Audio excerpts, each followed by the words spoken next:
Oke, bismillahirrahmanirrahim. Assalamualaikum warahmatullahi wabarakatuh. And hello everyone. Welcome back to my English material video.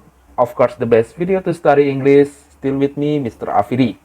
And like as usual, let's start this online learning by saying bismillahirrahmanirrahim. Dan silahkan teman-teman berdoa dulu sebelum kita mulai pembelajaran online kita hari ini. And okay everyone, today we will study about a new chapter. Yes, of course it's about recount text. Sebenarnya materi baru kita hari ini adalah recount text. And the problem is, masalahnya adalah the language feature in the recount text it's about simple past tense. Nah, language feature atau unsur kebahasaan dalam recount text atau text recount itu yaitu menggunakan tenses simple past atau tenses past tense.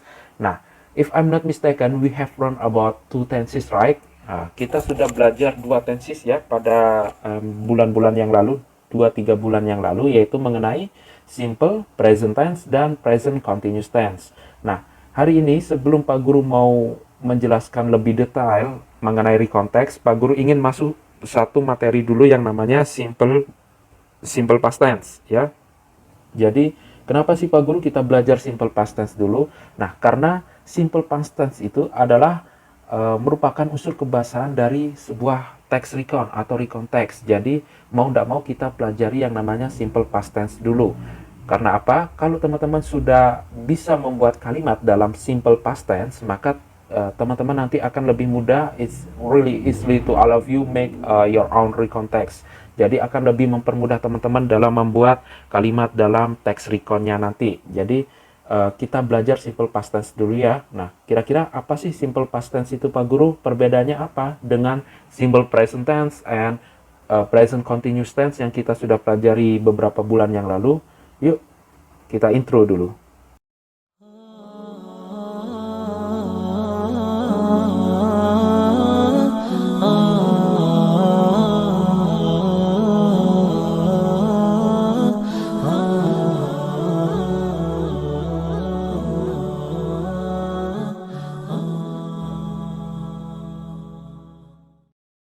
Okay, bismillahirrahmanirrahim. Okay everyone, I will use bahasa to explain about this material just to make all of you easily to understand about this part, and hopefully all of you enjoy with my explanation, right? Pak Guru akan gunakan bahasa Indonesia untuk menjelaskan materi kita pada hari ini ya. Oke, materi kita pada hari ini yaitu mengenai it's about simple past tense. Nah, if I'm not mistaken, we have learned about 3 tenses. Kita sudah belajar 3 tenses ya teman-teman. Teman-teman masih ingat tenses apa saja sih yang sudah kita pelajari? Yes, teman-teman sudah belajar simple present tense. Masih ingat nggak? Simple present tense itu digunakan untuk apa? Yes, digunakan untuk menyatakan suatu aktivitas yang sering dilakukan, ya. Nah, lalu kita sudah belajar juga yang namanya present continuous tense. Masih ingat apa itu present continuous tense? Yes, present continuous tense digunakan untuk menyatakan suatu aktivitas yang sedang kita lakukan. Nah, sekarang beda lagi nih, yaitu simple past tense. Nah, simple past tense ini untuk apa sih Pak Guru? Simple past tense digunakan untuk menyatakan suatu aktivitas atau kejadian yang telah terjadi di waktu lampau. Nah, ingat kata kuncinya ya, telah terjadi, sudah dilakukan di waktu lampau. Nah, namanya waktu lampau berarti sudah dilakukan. Nah, simple past tense sendiri teman-teman juga memiliki rumus. Apa saja rumusnya? Sama, rumus positif, negatif, interrogatif. Rumus kalau untuk simple past tense sendiri, di rumus positifnya yaitu didahului dengan subjek, selalu didahului dengan subjek ya teman-teman, sebuah kalimat. Subjek lalu diikutin verb to atau kata kerja bentuk kedua. Nah, inilah yang menjadi pembeda di antara simple present tense dan present continuous tense. Kalau simple present tense dan present continuous tense, setelah subjek kata kerjanya yaitu kata kerja bentuk pertama. Nah, di simple past tense ini kalimat positifnya menggunakan kata kerja bentuk kedua. Nah, gimana sih maksudnya kata kerja bentuk kedua itu Pak Guru? Kata kerja dalam bahasa Inggris ada mengalami perubahan bentuk ya teman-teman, yaitu kata kerja bentuk pertama berubah menjadi kata kerja bentuk kedua. Kata kerja bentuk kedua ada juga yang dinamakan kata kerja bentuk ketiga. Nah, itu kita gunakan tergantung pada waktu yang akan kita bicarakan. Nah, contohnya di sini. Kalau kita membicarakan kalimat positif dalam waktu lampau atau dalam waktu past tense, maka kata kerjanya memakai kata kerja bentuk kedua. Nah, ini yang menjadi fokus kalian ya. Nah, Pak Guru telah jelaskan di sini, teman-teman fokus pada yang sebelah kanan. Di sini ada tabel, teman-teman. Nah, kalian lihat kata kerja bentuk kedua itu dibagi lagi menjadi dua jenis loh. Yang pertama ada yang namanya regular verb dan yang kedua ada yang namanya irregular verb. Nah, regular verb itu kita bahas dari sini dulu ya. Regular verb itu adalah kata kerja yang beraturan. Nah, beraturan bagaimana maksudnya? Oke, lihat di sini contohnya verb 1, kata kerja yang bentuk pertama yaitu play. Nah, verb 2 berubah menjadi atau berubah ke kata kerja bentuk kedua hanya ditambah ed. Jadi played artinya dalam bahasa Indonesia tetap sama, yaitu bermain. Nah, tidak ada atau tidak mengalami perubahan arti ya, artinya tetap sama yaitu bermain, hanya mengalami perubahan bentuk atau hanya ada tambahan ed saja. Contohnya lagi was jadi was it, walk jadi walk. Artinya sama, tetap berjalan. Study jadi studied, prepare jadi prepared. Ya, nah inilah yang dinamakan beraturan. Karena apa? Setiap kata kerja bentuk pertamanya was, lalu berubah ke kata kerja bentuk kedua hanya ditambah ed, maka itu dinamakan regular verb, kata kerja yang beraturan ya. Jadi play tetap ditulis play hanya ditambah ed, walk tetap ditulis walk hanya ditambah ed, walk walk. Nah, tapi pelafalannya berbeda ya teman-teman. Jadi walk biasa. Nah, kalau yang ini ditambah ed ini ada saat pelafalan ada kita tahan di akhirnya ed-nya walk. Nah, jadi seperti itu ya. Nah, lalu yang ada yang namanya irregular verb. Irregular verb ini adalah kata kerja yang tidak beraturan. Tidak beraturan kenapa? Karena dari kata kerja pertama berubah ke kata kerja bentuk kedua, dia akan mengalami berubah bentuk. Ya, contohnya go bukan go ditambah ed jadi go, bukan. Go akan berubah jadi when. Kata kerja bentuk pertamanya buy. Nah, bentuk keduanya akan berubah nih, yaitu jadi bought. Make jadi made. Eat jadi ate. Drink jadi drunk. Nah, artinya tidak berubah ya. Go tetap artinya pergi, when juga tetap artinya pergi, sama-sama artinya pergi. Nah, inilah yang dinamakan kata kerja yang tidak beraturan karena mereka akan berubah bentuk. Go jadi when, buy jadi bought, make jadi made, eat jadi ate, drink jadi drunk. Nah, beda ya sama yang kata kerja beraturan tadi. Nah, kalau yang beraturan hanya cukup ditambah ed di akhir kalimatnya. Was jadi was, play jadi played, walk jadi walked, prepare jadi prepared, study jadi studied. Nah, jadi seperti itu ya. Nah, kita taunya kata kerja itu beraturan atau tidak beraturan bagaimana Pak Guru? Nah, itulah yang harus kalian atau teman-teman pahami atau pelajari karena itu sudah pasti dari sananya. Biasanya ada di kamus bahasa Inggris di bagian tengahnya, di situ akan ada ditunjukkan kata-kata yang kata kerja yang beraturan, kata kerja yang tidak beraturan, itu sudah baku dari sananya. Jadi ada 200 kata kerja yang beraturan, ada 200 kata kerja yang tidak beraturan. Kalau mau teman-teman bisa sering-sering melihat, sering-sering membaca, nanti akan hafal bahwa buy itu termasuk kata kerja yang tidak beraturan loh, yaitu berubah jadi bought. Nah, study itu kata kerja yang beraturan. Kalau bentuk keduanya jadi studied. Eat itu kata kerja yang tidak beraturan karena kalau dirubah ke kata kerja bentuk kedua jadi ate. Drink jadi drunk. Nah, jadi sudah di sananya ya teman-teman, sudah jadi hukum dasarnya di bahasa Inggris. Oke, kita langsung lihat saja di kalimat yang negatif. Nah, rumusnya subject diikutin did not, lalu kata kerjanya berubah lagi bentuk pertama. Nah, ini mudah ya teman-teman. Lalu yang interrogatif, kalimat tanyanya didahului dengan kata did, lalu setelah itu subjeknya, lalu diikutin kata kerja bentuk pertama lagi.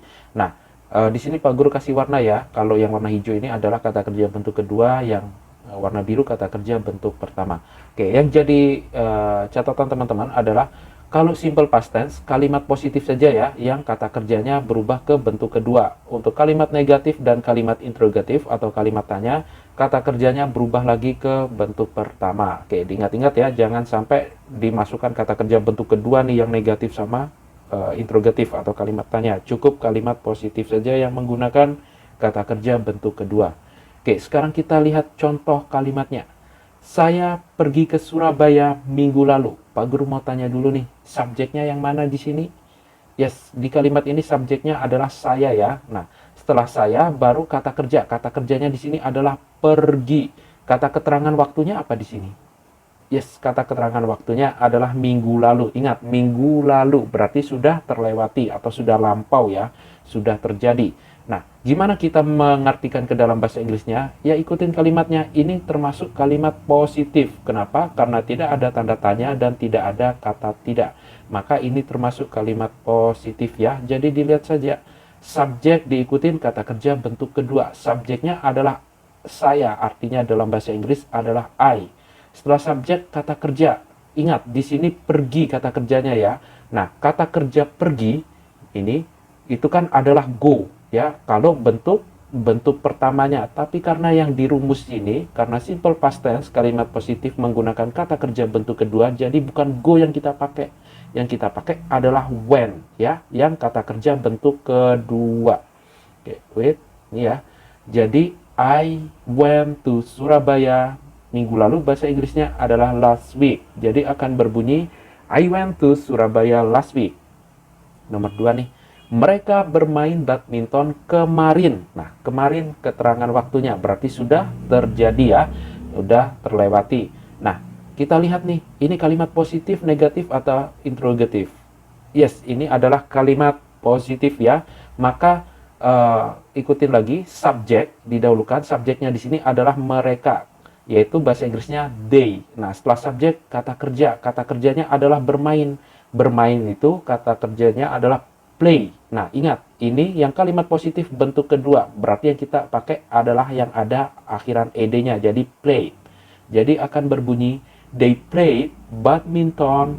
Kemarin bahasa Inggrisnya adalah yesterday. Nah, mudah ya teman-teman. Tinggal ikutin rumusnya saja. Nomor 3 nih. Kita tidak pergi ke Surabaya minggu lalu. Nah, kira-kira ini kalimat positif, negatif, atau interrogatif, atau kalimat tanya? Ya, ini kalimat negatif ya teman-teman, karena di sini ada kata tidaknya ini ya. Nih, ada kata tidak, berarti ini kalimat negatif.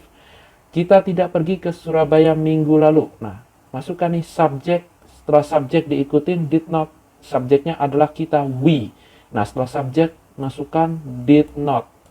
Setelah we masukkan did not. Nah, setelah did not masukkan verb 1, kata kerja bentuk pertamanya. Kata kerjanya adalah pergi.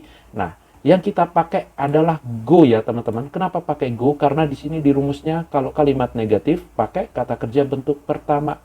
Nah, bukan yang when ya, bukan yang when, tetapi yang go, yang kata kerja bentuk pertama.